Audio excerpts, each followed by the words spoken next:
Good morning, everyone, and welcome to Hit and Hustle from IrishSportsDaily.com. I am your host, Greg Flamong, and with me, as always, is Jamie Ueyama, Jamie University.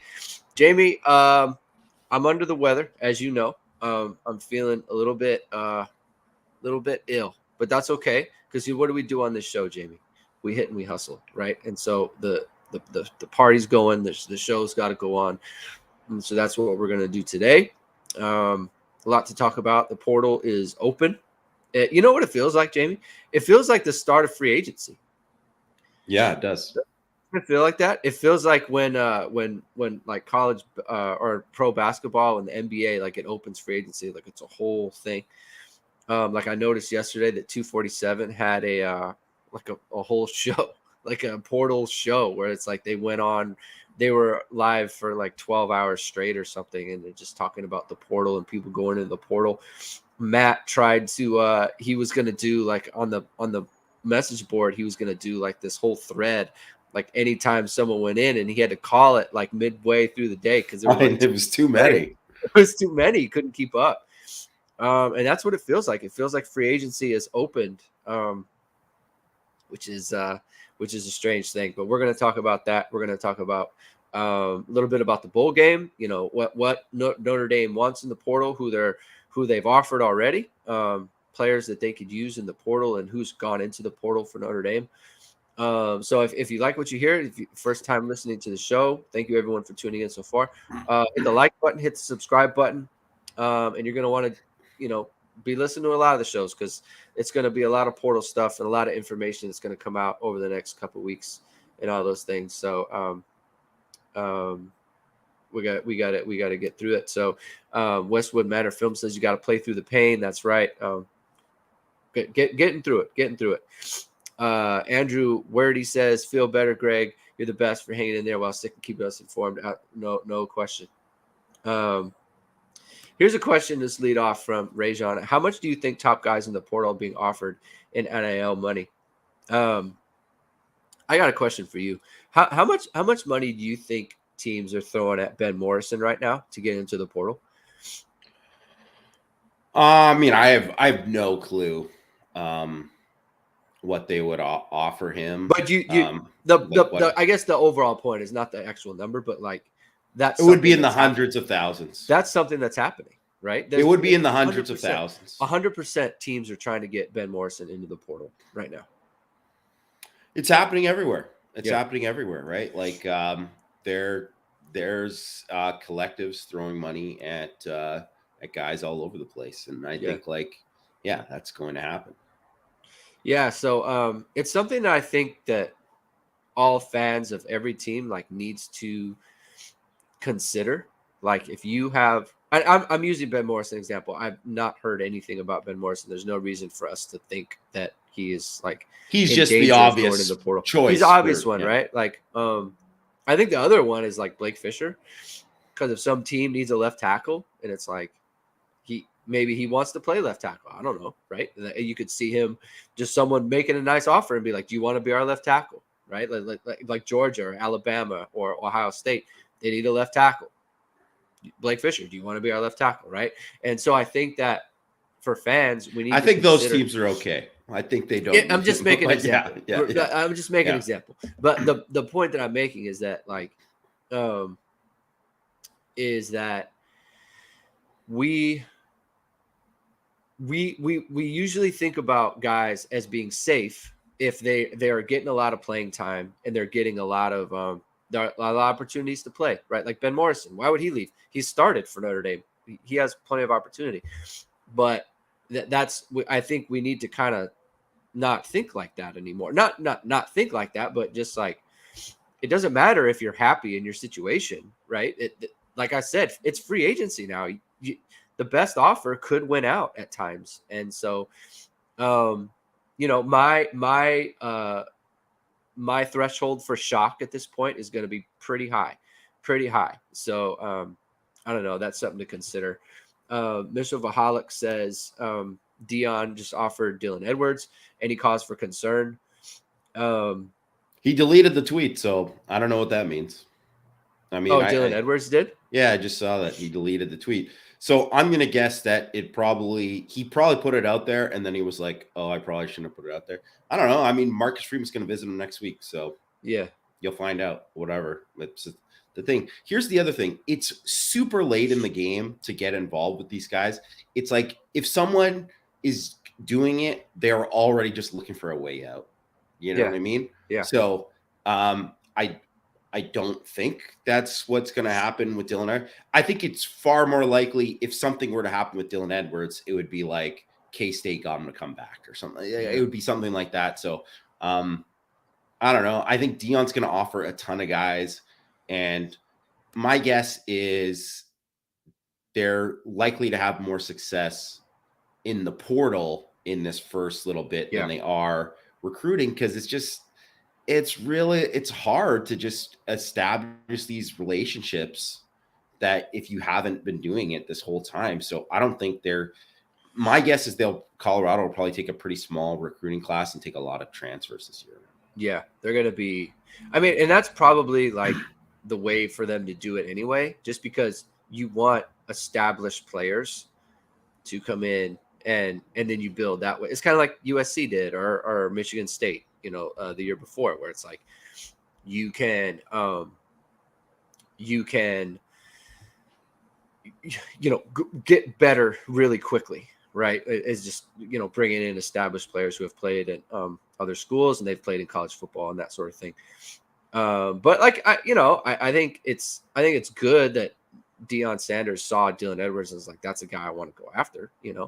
He'll probably be putting out, I think you said before, like they're going to put out a bunch of offers to a lot of guys and see if, there's anyone who's like, yeah, you know what? I do want to talk to you. So at this moment, I don't think there's any reason to concern. Obviously something to keep track of, but signing day is in like 2 weeks or whatever. So, like you said, it's really late in the game. Before we get into like portal, like who Notre Dame's had going to the portal, and then who they're looking at in the portal. What do you think Notre Dame needs to do about this in terms of they've had their rival USC pass them this year because of how they handled the portal, and went in and got so Dante Cephas, right? He is a guy who has been that Notre Dame has offered him. He was a receiver from Kent State, really good player, and he's a wide receiver, and a lot of teams are after him, right? It's not just Notre Dame. There's a lot of teams that are after him, and it's a situation where you feel like if it's going to be, I don't want to say highest bidder, but if like bids are on the table and Notre Dame isn't really involved in that, like they're going to lose the player. Like, do they need, like, how much does Notre Dame need to think about what their NIL situation is going forward? I think it's got to be like front of mind, really, right? Like, because I think you don't want to be in a situation like, I mean, there's some guys that I think it's that are going to get offers that for money that you're like, this guy should never get this amount of money. Like, I don't understand it. It's just out of just pure desperation. People just want to win so bad that they're offering like someone money that they probably shouldn't get. And I don't think Notre Dame needs to get into like a bidding war for every type of kid because I just think that's stupid. And I don't think that's like, I also think that's like a way to like alienate other guys who are already in the program Yeah. who might have already accomplished stuff, unless those guys are getting paid X amount too. And Right. I think that is a recipe for disaster, right? So like, I mean, I think saying that USC has passed Notre Dame, I mean, they beat them this year. Okay, sure. But I mean, everybody saw what happens when Caleb Williams got hurt in the thing. Like, it's pretty obvious there was one guy that made the difference. And as good as, I mean, you said yourself, Greg, Jordan Addison is not the bus driver on the team. Yeah. They got good players from the portal. None of those guys are impact guys on defense. Mekhi Black was a pretty good corner, but like none of the guys changed the defense. The defense stinks. So even though they got all these guys and they're going to try to get all these guys in the portal this year, How many guys have you seen names in the portal that you think are like just automatic difference makers that can just like flip like a defense to make it great? I haven't seen any. Like I A haven't seen defense. a defense. I mean, Even on offense, what guy on offense this year is a Caleb Williams? Like, well, but they wouldn't be in the portal. Like Jordan no, that's Addison what I wasn't in the mean. portal. Well, that's what I Addison mean. wasn't in the portal until But he's USC been, said, but "Come over here." other than Addison, who else has been that guy? And none of these other guys, maybe there will be somebody, but I think the other thing is, and maybe that's the thing, they pop up in May or whatever, but like, where are these guys? There hasn't, you would have thought this would have been the influx. And I know there were guys like, say, Jermaine Burton last year was like a surprise to go in the Yeah. portal, right? I don't think Jahmyr Gibbs was a guy who was surprising, but he definitely was like a big impact guy. Mm-hmm. This is like, they added him at Alabama. It's the worst team they've had in 10 years, right? So, and I'm not saying that these guys can't help or whatever, but I do think there is a bit of like overvaluing of what these guys can do for a program. And yes, they can fill gaps, they can help, and certainly too. But look at Notre Dame with Brandon Joseph. I mean, he was not the player that they expected they were going to get. Yeah. He was definitely not that guy. So I think, I think it's always the best teams are always going to be able to build through like kind of like the best teams in the NFL build through the draft, right? And then add the pieces here and there. And occasionally you'll get something like Washington got Michael Penix this year. And it turned out that with reuniting with his offensive coordinator in the right system, he ended up blowing up and having this monster season. But there's not a lot of those guys out there that have made that kind of big impact. So, and I'm not saying like a Dante Cephas, it's not worth it to get like, a Dante Cephas, or like if it comes to it like an NIL bidding or whatever, that it's valuable to be in the game. It is. You have to kind of be in the game, but I don't think you want to be Miami and what they're kind of doing and how they're approaching it, because I don't think that is the best way to build your program. And that's just me. Well, right. I mean, building a program for sure. I mean, that's one thing. I mean, it kind of worked out with USC because it was a natural fit. Like the quarterback went with the coach. I don't know that wouldn't have happened the other way. And then that helps you bring in Jordan Addison and that sort of thing. So I'm just, my point, I guess overall is that is there a way, is Notre Dame going to be the type of school that it's like, okay, Jahmyr Gibbs, like get into the portal and come here, okay, Dante Cephas, get in the portal and come here, or whoever, Jordan Addison, how I'm thinking about, right? Like just someone who, some player who was like definitely like not Brandon Joseph, where it was like he was good 2 years ago, and he had a bad year last year, and it's like maybe he can be good here. I think we'll only figure it out by kind of what happens with a guy like Dante Cephas, right? Yeah, no, that's what I'm saying. It's I think it's one of those things. It's like I don't really know. Whereas, because the other thing is, if I look at like some of the other schools that have offered Cephas, it's not like he hasn't. I think Colorado offered him, and then they got his head coach is there, so there's that connection. He left Kent State to be the OC at Colorado, and then I imagine that this is the time that Colorado's money people will be paying money for a guy like that. So I don't know like what like I don't know what it's going to take, and I think it's going to be different for every kid, because there's going to be some kids who are smart and look at like, this is the best situation, this is the thing that's going to best get me into the league or set me up for this after or whatever.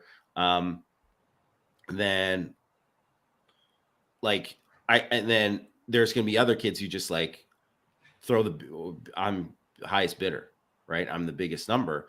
And I think that's going to be like kind of interesting to kind of see where it's at with those guys. And my opinion is that Notre Dame will rarely ever be the highest bidder. Yeah. Even if we keep going on like this and this is the route it's going, I just don't see that being Notre Dame's thing. They're going to be like, we have this and you'll be able to make this money and do this and whatever. But I don't think it's going. I don't think like Cephas maybe they can get in on, but like the Jahmyr Gibbs, like who like everybody would have taken and would have wanted or whatever, Jordan Addison. I don't know if Notre Dame will ever get in on those guys. Yeah. Maybe I'm wrong. I mean, that would be kind of pretty awesome if I was wrong, but I don't know if they'll ever do that. Yeah. All right, let's get into a couple of guys that they've offered. One of which is Dante Cephas, who we just mentioned. Another one is Keegan Johnson out of Iowa. Westford Manor Films asking if he's a comp to Golden Tate, like as a ceiling. First of all, do you think Notre Dame would take both players if they both wanted to come to Notre Dame? Yes. Okay. I think they would. Okay. So Keegan Johnson is kind of like more similar to, I think like a Renzo Styles type. That's just kind of how I see his game. And I think that Dante Cephas is just I don't know if they have a type like him. I mean, he's just a really good wide receiver, like really kind of can play all over. Just a very, very talented player, tons of production in college. And I think that he would be do you think he would be the best receiver on Notre Dame's roster? Should he come? Okay. I think he would be. I think he'd be wide receiver one for Notre Dame. So that's a heck of a value add. There. And the other part too is they're not the biggest guys, right? So Notre Dame's got a lot of big guys, right? So they have Dan Colsey, who's a big guy. Jaden Thomas is a big guy. And they have Tobias Merriweather's a big guy. And then, Jaden Greathouse and Braylon James, Enrico Flores, like they're bigger bodies. Caleb Smith is bigger, but he's more of the kind of the speed type. And Cephas and Keegan Johnson are like really good run after catch kind of guys. So it's a good complement to the room that they have right now. So that would be a really good ad for Notre Dame. What do you think about Keegan Johnson? Just the comp here as just a comp to Golden Tate. What do you think about that? I don't like anyone comping to Golden Tate. The only guy that I ever comped to Golden Tate was Amon-Ra St. Brown. I just think Golden Tate is so specifically unique. Just as like a small guy that could play big, maybe the best, contested catch guy under 6 feet of the last, I don't know how many years. It's like him and Steve Smith He had a definite gift for it. Yeah. And then he had it all really, right? Because he could get vertical. He could be dynamic after the catch. Obviously he was a running back in high school. He was a punt returner. I mean, he had swag. He had it all. Like I like Keegan Johnson, but I just don't think there's too many guys like that Golden Tate. So I would forget about Golden Tate, because if you're just going to start thinking that, then you would be underwhelmed by whoever you're usually going to, compare to him. Keegan Johnson, I liked him when they were looking at him before. I liked his physicality. I thought he was, had really good speed. I didn't think when I watched him in high school, I didn't think he was like a true wide receiver. I thought he was like a better football player than he was a wide receiver. And maybe that kind of like bared out a little bit at Iowa, because he had 7 drops. I was looking at some of his stuff. He had 7 drops, and not only, he didn't have like a good on 50 targets. Yeah, I was going to say, they don't throw the ball enough to make it where 7 drops is not a pretty big concern. Yeah. And I mean, he only had 18 catches on 50 targets. So that's a little bit concerning. And I mean, some of it is quarterback play and they suck, whatever. I get it. But there were other guys. Then I looked at the other guys on the team and their catch ratios, and it was much higher. So that was something that just, popped out. He was a freshman, so it's whatever. But, and obviously he averaged 19 yards a catch, and people saw some of the stuff that he can do after the catch. Like you said, he's very talented. Like, I mean, to me, Styles is that's exactly the kind of guy too, especially because if you're going to throw in the drops too, right? Like, that's part of it. I think both these guys are super talented that once they get the ball in their hands, right? And then it's, what are you going to do? Is he going to develop? It's a developmental one. You got to remember um, he has 3 years left, right? So Mm-hmm. it's a long, it's a long game with him. He doesn't Yeah. have to be an impact guy immediately, although he could be. But like it is more of a developmental, like a high upside um, pickup. And Cephas is the guy who you pick up right away. And like you said, Gray, I think he's like a good after the catch guy. I mean, just a good all around receiver. He's got good Yeah. speed. Like, I think he is the guy who would probably be wide receiver 1 for them, and kind of be that guy that, you can move all around and get into matchups. And, when you're looking for a third down and you're not going to have Michael Mayer anymore, Yeah. I mean, I think Cephas would be that guy. Who are you going to win? It's third and 6. You got to get the ball to somebody. You got to move the chains. Dante Cephas is that kind of guy. Yeah. And Ebenezer Gatsby is asking if they take both, who at wide receiver is the odd man out. I don't think anybody. They don't have have that many guys. The bodies to anyone being eliminated. I think, and especially when you consider that Michael Mayer is leaving the program, that is a wide receiver spot that now can be taken by one of the wide receivers, right? Because he's playing in the slot a ton. He's playing, a lot of time on the boundary and that sort of thing. And so that position can be taken by a wide receiver. And I think we're going to see a lot of that next year. I don't think we're going to see as much, 12 personnel as we did, just because you don't have that threat of, when you're in 12, you're almost in 11 because of Michael Mayer and his ability to be a receiver. I mean, Eli Raridan and I think Holden Stays, like they have really good careers ahead of them. Eli Raridan's coming off another ACL, right? So he's had 2 ACL injuries in the past year.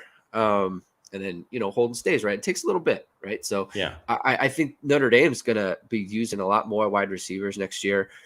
So I think, if you think about it, I mean, you got Jaden Thomas, and you have Lorenzo Styles, and you have Tobias Merriweather, and you have Deion Colsey. That's 4 guys, right? You can definitely add 2 more plus the freshmen that are coming in. So I think Notre Dame's, this isn't a odd man out type situation to me at all. I think everyone should be comfortable with the amount of time that they can get. You don't want, and the other part too is like, you just look at USC, right? Like you don't want a bunch of guys taking all the snaps in a game, right? You want to keep people fresh, and you want to keep people engaged. And look, fresh receivers are the thing that can really hurt a defense, because teams don't usually rotate, defensive backs on a play-to-play basis like you can on offense. So I don't think it's it wouldn't hurt anyone really.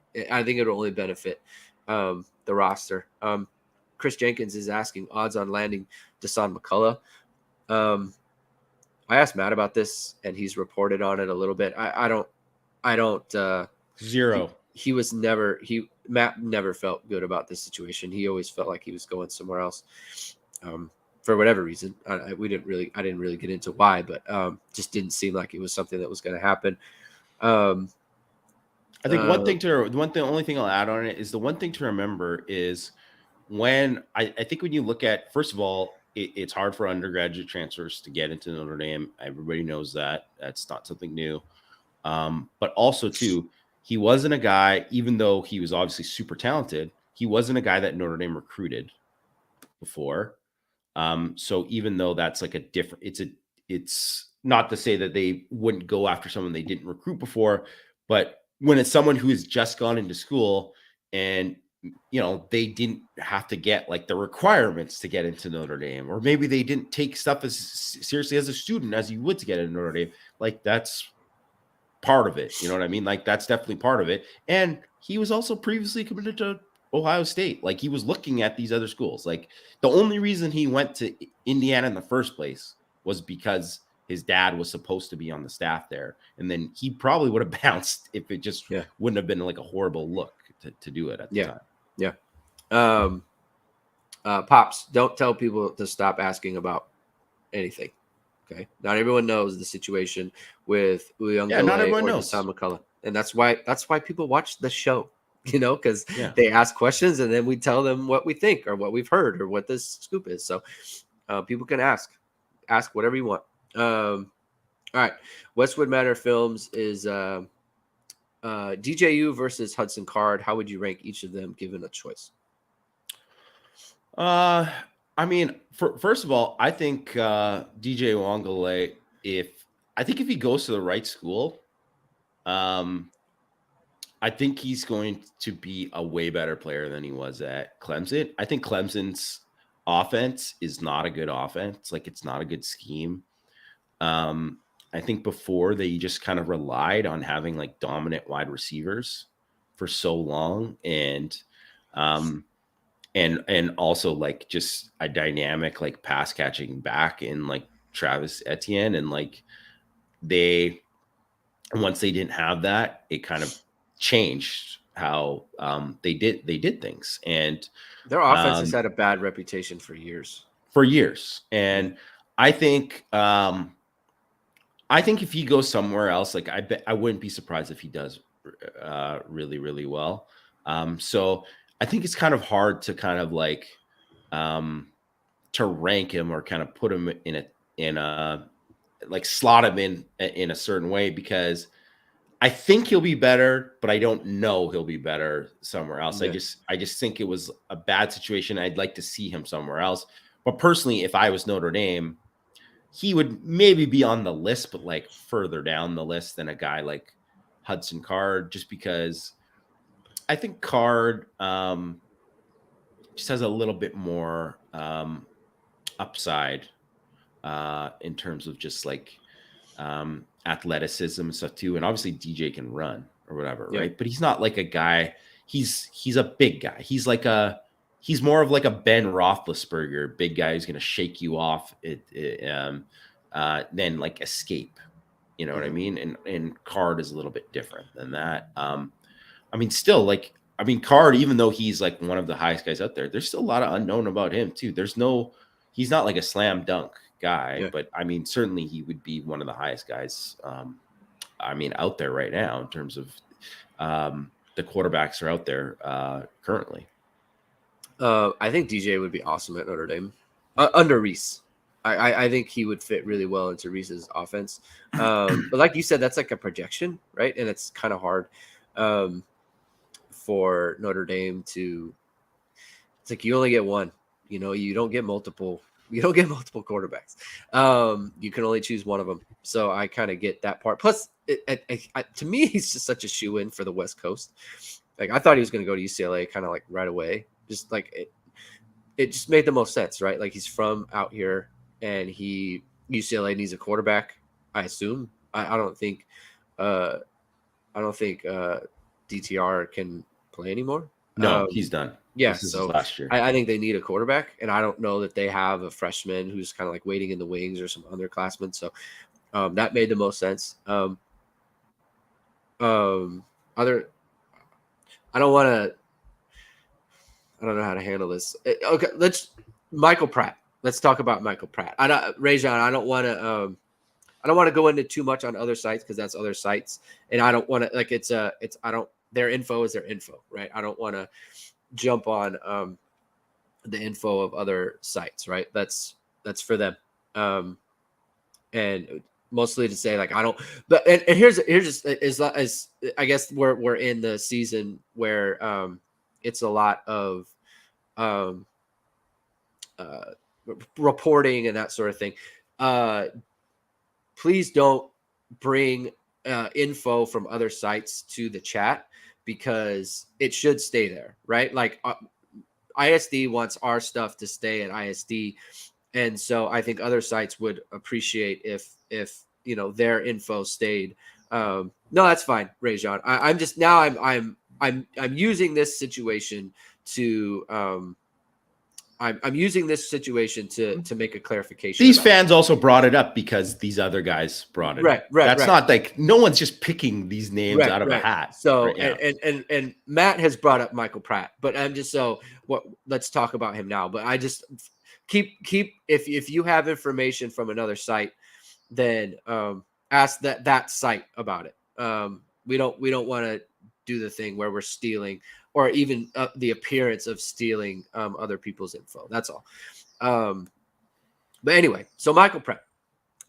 What do you think about him? And the interesting thing about Michael Pratt is Notre Dame will get to see him play against USC, right? And that's how does he perform against that team? And He's that probably going to light it up because their defense stinks. Right. I mean, look, Drew Pine lit it up. Right? Yeah. So, but what is your opinion on Michael Pratt?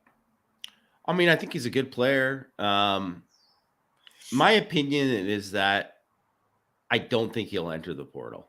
It's just that's my main thing is that I think if his coach, Willie Fritz, if he had left and he was rumored to maybe get the Georgia Tech job, right? Didn't take it because I think they couldn't offer that much money because they like paid too much to Jeff Collins, whatever, and they're not in a good financial position. I think that's why they ended up, hiring the interim guy there. I think, I think because of that, and I don't know what their other situation is in terms of like who's coming back there, who's not, like whatever. There's all those kind of pieces too. But I think I'd probably be surprised if he left, unless I mean, I don't know enough about Tulane to know. Like the only way I see him leave there is if, I mean, 4 of his old linemen are graduating, and he's got no receivers coming back or whatever. Right. Then I could see that happening, but I don't know that for a fact. So my assumption is just based on, what's happening with the coach and him being there still, and then let's run it back because they obviously had a great season. It's a tough situation because they don't play until the January 2nd. That's a long time for Notre Dame not to kind of know, what they're going to do. Are they going to wait? I mean, whoever let's say they can't wait. I don't think right. So. Let's say they really do like Hudson Card, and Hudson Card's probably not going to be available till January 2nd, or whoever. I don't, Devin Leary. I don't. Not that he's on the board or that we know he's on the board. And the quarterback. By the way, it's been brought up by a couple people in the chat. There's been there's been a few quarterbacks that have gone into the portal, and there's been no kind of public reporting that Notre Dame has reached out to anybody, has offered anybody, visits or anything like that. So that's all kind of a mystery, maybe on purpose, right? I wouldn't be surprised if Notre Dame kept this particular one kind of close to the vest, but we don't truly know who they're after or who they're very serious about. But I just don't imagine they could wait. I really don't. Unless they missed it and they were going to wait for after the their bowl game or the bowl game's finished up to really go in on it. But it's kind of a weird situation there. I personally don't see them waiting. So, and then JT Daniels is back in the portal as reported by Jay. JT Daniels just entered the portal. Notre Dame was talking to him, I guess, last year, or considered that. I doubt that's a consideration this year. I doubt Reese was with Pratt yesterday, crazy boy, because Pratt is not in the portal, and so that would be that'd be highly illegal. That would be not okay. So let's see. Someone asked about Brennan Armstrong. I think that was Chris Jenkins. Thoughts on Brennan Armstrong? I don't think that's happening. I think he'll probably go to Syracuse with his old OC. who did a good job with Schrader. Um, is Notre Dame's top quarterback target not in the portal yet?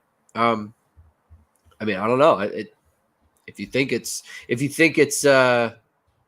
Michael Pratt, then he is not in the portal yet. So if that's who you think it is, I don't know. I think these things are pretty fluid. You know, it's very it probably changes like pretty like daily.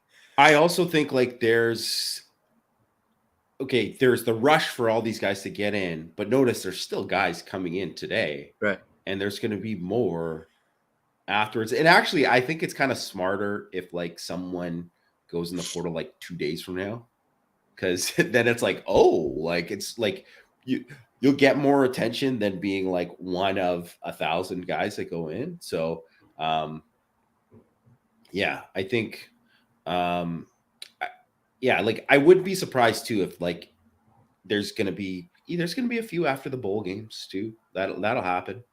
That'll happen. I mean, I saw this thing from like Dave Clawson today that he just had this quote about like Sam Hartman, where he thinks Sam Hartman's going to go to the NFL, but if someone offered him life changing money to go in the portal, that he would go. And I was like, wow, that's just, first of all, that's wild that you could just like, he might skip the NFL draft to take life changing money to go in the portal. But I mean, Free agency. it could happen, whatever. I don't know about you with Sam Harden, but I'm always like, not that I don't think he's extremely great in that system, but it's just such a specific system Yeah. that I don't see him like, working with Notre Dame. I don't see him working at a lot of schools, to be honest, because I just think that is just, you're just like that, that slow mesh is just so specific. And like all of a sudden you got to do all these other things. It is weighted. And that's like what every play for them. Right. So I don't know. I'm not sure how that like how he's going to look somewhere else. I'm gonna be interested to see it. But I don't know. He wouldn't be like at the top of my list, like how some people really hype him up. Yeah. Antoine Porcher Rideau asked thoughts on the quarterback. So Spencer Sanders that killed us in the bowl game last year. What do you think about Spencer Sanders? I don't like him. I don't like him. I think I mean, I saw like Malik Zaire came out and was like, this is the guy that you got to build around. I'm like, okay, this shows me you watched this guy play one game and that's it, because he was great in that game. He was great in that game. And there's other situations too where he has been very good, right? He's had other games like that, but he is extremely inconsistent. He's also the way, because I recorded a podcast with, our friends Chris Wilson and Jessica Matana and Matt Barkas yesterday, and we talked about him a little bit. And I said the same things, like he is very Jekyll and Hyde in terms of like really good, really bad, but more bad than you think. Yeah. And also, I would say he's like almost like poor man's Ian Book, where he is like poor man's, because he's not as consistent, right? Yeah. So the high highs are like, oh, this is like Ian Book, but the low lows are like, this is the worse than Ian Book worse than Ian Book's worst. You know what I mean? Like, because he's very much like a one read and then I'm out running. But if that's not there, it's, he struggles. Yeah.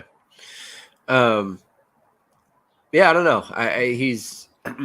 I don't think Notre Dame's involved, so I guess it didn't. I guess it doesn't really. That's not a name that's been floated. I guess that we've heard that has been reported on the message board. So, I don't want to get too deep into it. You don't like him. I see. I mean, look at when we did the game. I mean, we were pretty stunned that he was able to kind of do what he did to Notre Dame, because that year he had been not very good. He hadn't been a good player.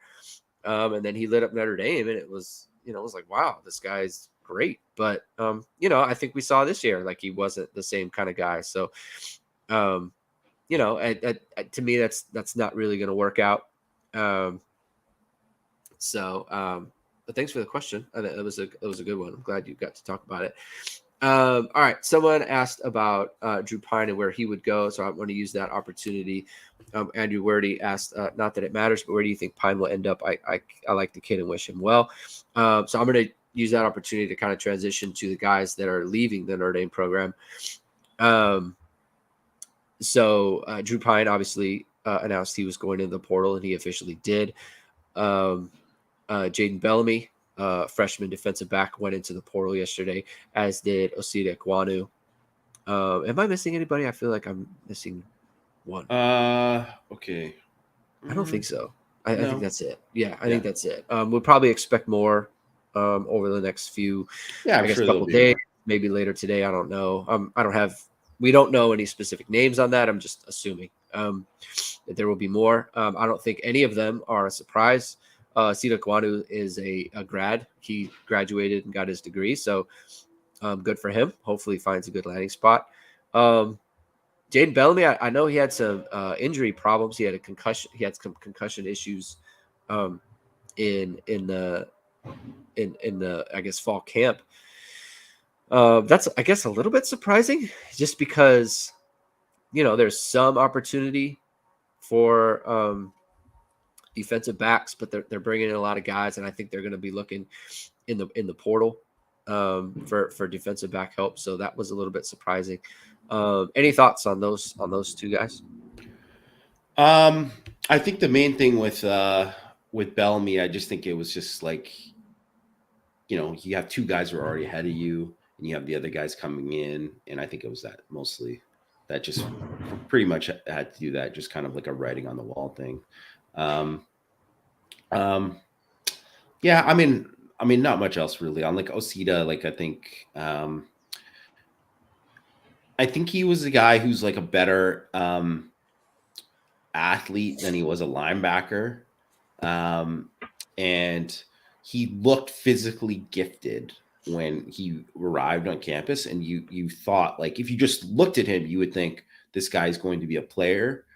Um, but you could just tell he didn't process things like quickly and from that spot. And obviously he moved to Viper, and then he tore his Achilles and whatnot. And um, I hope he lands somewhere and gets a chance to play. I thought, what, when I watched him sometimes in practices as a Viper, I thought he showed some like good flashes and stuff too, but he's undersized. Yeah. So I just wonder if he finds like if he can, find the right spot, maybe at like a group of five school, and then see if he can get a look somewhere. I mean, a torn Achilles obviously really hurts. It That hurts can you. it can take a lot away, just from explosiveness standpoint. I thought Bellamy had a possibility of a role as like a hybrid guy, right? Like I can play a little bit of safety, I can play a little bit of nickel, that sort of thing. But it's kind of hard when it's just like a niche position, like they don't. It's like and you're kind of like a backup in that kind of thing too. It's like you're a guy that we could see playing, but not a guy that we could see starting. Um, and that's kind of like the upside. So that's difficult for him. Where do you think Pine ends up? Do you think Pine is a Power Five quarterback? I think he's good enough to play Power Five for sure. I don't know if that's the best spot for him though, because I don't think he'll go. I think he needs to go to a place where he is surrounded by the right kind of talent for him to be really good, right? Like he has to have a good line. He has to have the receivers that can, help him. Good running game. He has to have that kind of support. And I think if he goes to say like a lower level or like a mid tier to lower tier Power Five school, I think he'll just end up getting wrecked, and it just won't. Yeah. It won't go well. So I think the best thing for him is to probably get with the right group of five program that has like the right kind of offense for him, and he could just kind of have that kind of success there. See, the tough thing is like he's leaving an offensive line situation that he's not likely to See somewhere else. Yeah. see somewhere else, and it's kind of like necessary. Yeah. He definitely needs that. And it doesn't look like he's. It's not that it doesn't look like it. It's just like that's hard to find. That's kind of the whole point, right? It's like Yeah. that's why you want to come to Notre Dame, because you can get the blocking and you can get the time, right? A lot of clean pockets for him. So hopefully he finds a good spot, and hopefully that all works out. All right, Jamie, you did a first look today on South Carolina in the bowl game. It was noted on the in the chat here that Jaheim Bell, I guess a tight end, but he has a lot of carries too. I guess they give him the ball a lot. It's kind of like an H-back Yeah, like H-back type. Yeah. type. Kind of like the guy from NC State. God, what was his name? Jalen Samuels. Jalen Samuels. There you go. It's probably a similar thing. He's going into the portal, so he won't be playing in the football game. Key player for them. But what is your you did a first look on them? What is your take on the South Carolina Gamecocks? So I think him opting out, or not opting out, but going in the portal is concerning because they already lost Austin Stogner, who's like their other tight end. So that's basically like their top two tight ends. And I mean, they're not like Notre Dame in terms of their tight end depth. So I don't think they're probably the drop off is going to be pretty big. Yeah. To that, and it'll be interesting to kind of see what they do there.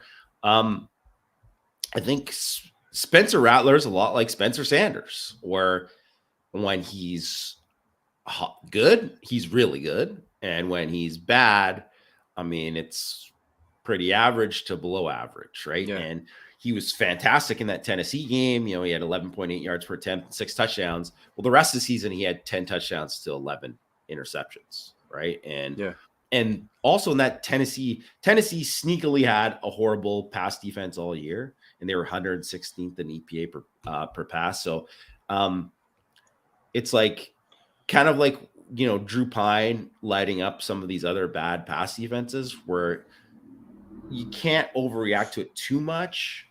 But obviously he was a 5-star. He was a super highly rated quarterback. I always thought he was like a boomer bust guy, which is kind of what he's kind of been for them. So I think if you get pressure on him, he's a guy that, he's just bad, right? He's bad when he gets pressure, but if he's got an open pocket, he can get outside of the pocket and make big time throws. He's physically super gifted, and they have like Juice Wells is a really good receiver. He's like a big play receiver for them. Yeah. So the passing game is that's their strength, but the running game hasn't been good. I haven't really run the ball on anybody.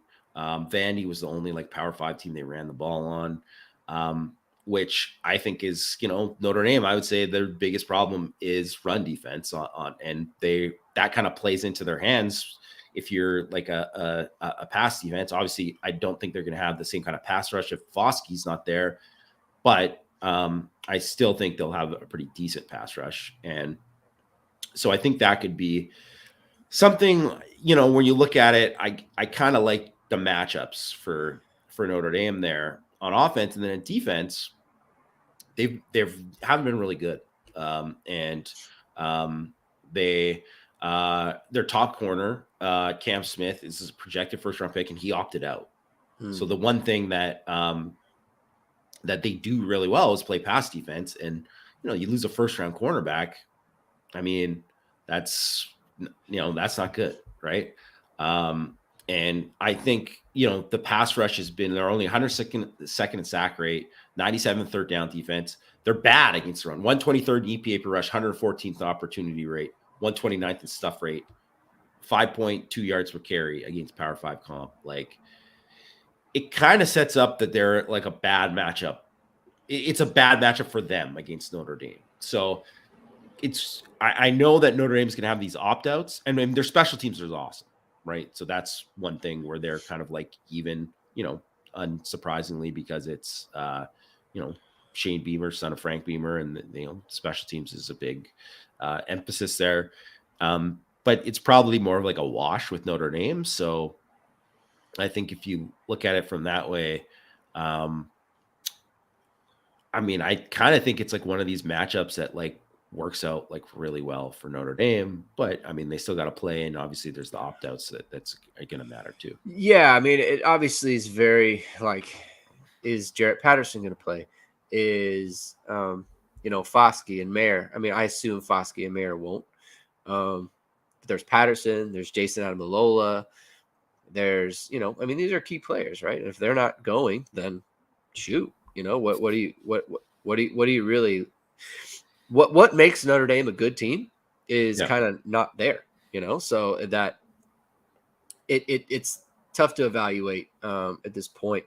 But it is notable that it like you said, it's a bad matchup for them, and it's a better matchup for Notre Dame, just kind of on paper at this point. So it'll be interesting though. 8-4 teams. I think it'll be a really good game, and I think it'll be a fun time. And we'll get more into it as we get closer to it. We know who's playing and all those other things. Scott Lafrey asks, rumors of Snead entering the portal. Any info? I'd hate to lose any of our young linebackers. What I would say about that is I remember last offseason when it was rumored that every receiver was going to go into the portal. Yes. And literally everyone. Yeah. Yeah. No, seriously. Yeah. And none of them did. And I remember asking Matt about it, and Matt was like, everyone is talking about going into the portal right now. Yes. Because it's just, if you haven't played and you're unhappy about anything, you're going to tell people, I'm going to the portal, I'm getting out of here. Right. And then, like Lindsey was going to go, and Styles was going to go, and Colsey was going to go. And I mean, it's like, are we going to have any wide receivers on the team? There's going to be none. Right. And so that worked out too. Rumors and that sort of thing, not to say it couldn't happen. Of course it could happen. Right? Guys going to the portal all the time, but it just, we haven't heard anything about that to the point where it's being reported. And so that hasn't come up on ISD. Not that ISD hasn't heard anything like that, or Matt, but I don't even ask Matt or Christian about those things, especially Matt, because he's in South Bend. Like, I don't even ask him, because all he's going to say is they all talk about it, right? Most don't go in. That's just a fact. Like, it's just, most of the time it doesn't happen. Go ahead, Jamie. I was just gonna say, like, I think if people knew about any kind of rumblings about a guy going to the portal, people would have freakouts every day on every Notre Dame message board and on ND Twitter, whatever. There's like a million guys. It's like everyone says, I could see this guy going in the portal, or like, I understand, like, I heard this when I'm like, anything could happen, right? Like, you just never know. And the other thing is, if there are rumblings or anything that's going on, well, the coaching staff knows about it. Yeah. And they talk to the kid, and they talk to the parents, and they do all that kind of stuff. And if most of the time, like 99% of the time, the kid doesn't go into the portal, and it just happened. And especially like after like the first semester of the football season, when things don't go as well, like that is the prime time, right? Even with a guy like, here's a perfect example, Jordan Johnson, who, yeah, and I know he did eventually go in the portal, but I mean, that guy, it would have been a shock to no one if he went in the portal after that first semester. But I mean, it didn't happen. I mean, it only happened after the spring. And obviously you can kind of see why. I mean, he's bouncing, he's in the portal again, right? But but I think it's one of these things where no one knows. And I think people really shouldn't, like, I see people talking about like Lorenzo Styles and thing, like, people shouldn't speculate about that kind of stuff. I get it. It's fun, whatever. You're always thinking about all these kind of things or whatever. But like, remember like when Tariq Bracy got torched against North Carolina and Clemson, and then we're like, we're not seeing him again. Well, then the guy is like one of the most valuable players in the defense this year, and was really good last year too, right? Like, it's a fluid situation. Like things happen. Not how people progress and what happens. There's ups and downs in people's career. And I don't know what's going to happen with Lorenzo Styles or any of these guys, but don't give up on guys too early. And Deion Colsey. Deion Colsey, perfect example. If you would have asked me a couple games in the season, I'd be like, I don't know if Deion Colsey is going to play again for that. So you just never know. Hearing rumors that Greg is heading to the portal. I am not heading to the portal. There is that is not happening. I'm not. That's funny though. Yeah, there's always you could come up with a reason why anyone who hasn't played, is a young freshman, you could come up with a reason that any of them could be like unhappy for whatever reason, and look, you just went through like your first year, you're not used to not playing, and you're used to going both ways and all those other things, and now you're not playing, and so it's frustrating. But just to speak to like Jalen Sneed, like if you look at his situation, you say there's a pretty good chance that he's seeing a ton of snaps next year. If not the starter, right? The opportunity will be there because it's not like the guys ahead of him, lit it on fire, right? So, I think that I think if it gets to the point where they're unhappy enough to where it's like they want to leave the program, then okay, that's possible, right? And it's not even to say that people who have reported like that it's possible are wrong, like they're not. I just, what I would say is like it happens every year where some players are vocally unhappy and then they end up staying with the program and it ended up working out just fine. So that's what I would say. Just rumors are rumors sometimes, right? And I distinctly remember like it was a multi-day thing on ISD about how they were going to lose all their receivers and they ended up not. So Chris Jenkins is asking, is Merriweather cleared to play? That is my expectation. That is what I have heard personally. I've heard that he is expected to be cleared to play. So that is my take on that. Anything else, Jamie? I mean, I guess we could call it. This is a pretty good show. I had a good time talking about the football team and anything. Anything else you wanna talk about? No, I think I do think there's going to probably be a lot of news here. Maybe not before our next show, but probably next week. I think there's going to be a lot of talk to talk about. Yeah, I mean, there'll be get cleared up. Who's playing in the bowl game, and that sort of thing. I would like to get more clarity on Buckner. Yeah. What does that really mean, right? And CFB Hertz is asked a question about first and second team reps between Buckner and Angeli in bowl practice. I want to get some more clarity on that before the next show, hopefully, or just kind of going forward. Is like what is Buckner cleared, or is he cleared and just doing stuff? Joe H, one more time. Everyone said that Logan Diggs was going to be out of here, and he was very much not. So that ended up not happening. So that's a good point. That's a good point by Joe H there. So yeah, but I want to find out about the Buckner thing. Just like, is he practicing and like, is he for real cleared, or is this like something that Marcus Freeman said because he wants South Carolina to have to prepare for it? So that's what I'm looking at. So, but we're going to try to get more info on that for Thursday's show, which will probably be around either 8 o'clock or 8:30. Probably actually 8:30 Pacific time, 11:30 Eastern time. We'll be back talking about probably more portal things, more happenings, that sort of information. Thank you everyone for tuning in. Thank you for all the comments in the chat. This was a really good show. And if you haven't heard this before, or this is your first time listening and you liked what you heard, hit the like button, hit the subscribe button, hit the notification bell, because look, if there's news that's big enough to where we need to go live on a kind of a short notice situation, we will do that. Some surprise in the portal happens, or they pick up somebody or whoever, You're going to want to hit the notification bell because just get alerted to us. Um, when we're going live. Rajon, don't worry about it. It's fine. You're good. You're good, I didn't Rajon. think you did anything wrong. It was just that I took the opportunity to kind of mention, because there's a lot of reporting and rumors and that sort of thing. We want to make sure we keep premium info on the sites that report it. So, all right. Thanks again, everybody. Have a good day. We will talk to you again on Thursday.